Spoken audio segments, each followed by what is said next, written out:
Today we're looking at the 19th Amendment and the women's suffrage movement. Hello, welcome to the Daily Bellringer. Please don't forget to subscribe and take a look at the questions down in the description. Also, don't forget to check out dailybellringer.com where you'll find more resources that go with many of the Bellringer videos. On August 19th, 1920, the 19th Amendment to the Constitution was ratified or approved. With this addition to the U.S. Constitution, women now had the right to vote in the United States.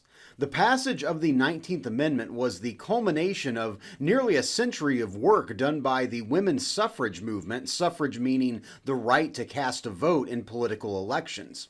This had been a right denied to women throughout most of recorded history. The women's suffrage movement in America really took its roots from the Seneca Falls Convention held on July 19th and 20th of 1848 in Seneca Falls, New York. Initially called the Women's Rights Convention, the event had been organized by women such as Lucretia Mott and Elizabeth Cady Stanton, who were both leading voices for women's rights and the abolition of slavery in America. As part of the convention, a declaration was issued called the Declaration of Sentiments. Within the declaration were demands for equal treatment for women in the areas of politics, education, and society as a whole. One major point made in the declaration argued that women were forced to abide by or follow laws to which they had no vote or no say in the creation of these laws, very much hearkening back to arguments colonists made against Britain before the American Revolution, such as no taxation without representation. Throughout the 1850s, the women's suffrage movement continued to grow, but with the outbreak of the Civil War in 1861, the movement slowed down as the nation endured 4 years of bloody fighting. In the aftermath of the war, the United States entered into a time period of reconstruction, trying to piece the country back together and make changes to the Constitution to ensure rights for formerly enslaved people. This is where the women's suffrage movement hit a bump in the road.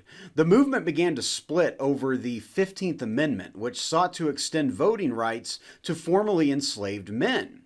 Some, such as Elizabeth Cady Stanton and progressive leader Susan B. Anthony, argued the amendment should not only extend rights to African American men, but also to women. In 1869, the National Women's Suffrage Association, or NWSA, was formed by Stanton and Anthony. Their primary objective was to get an amendment granting women the right to vote. On the other side of the 15th Amendment debate was the American Women's Suffrage Association, or the AWSA, which supported the 15th Amendment as is, out of fear that adding women's suffrage to the amendment would cause it not to pass.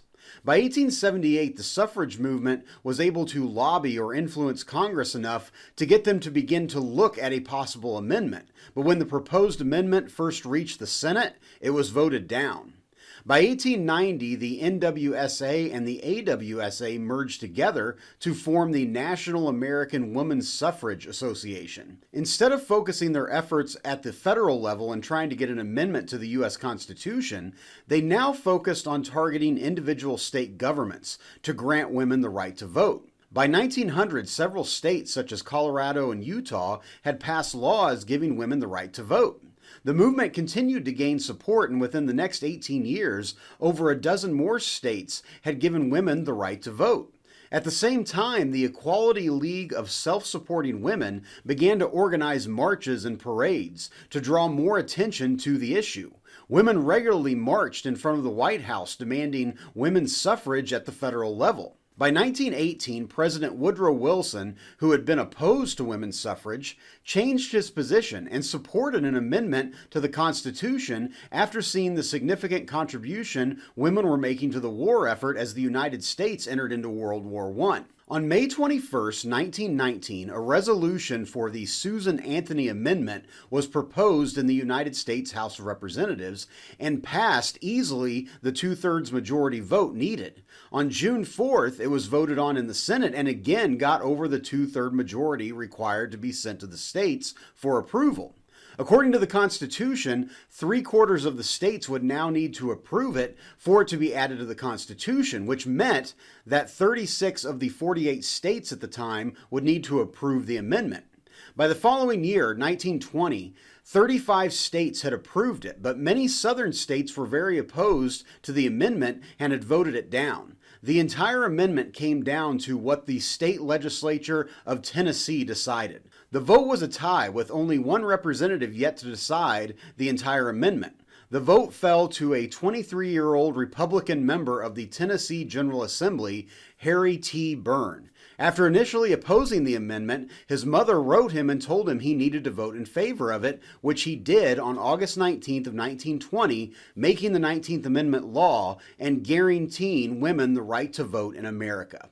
So with that, hopefully you learned something, and thanks for watching.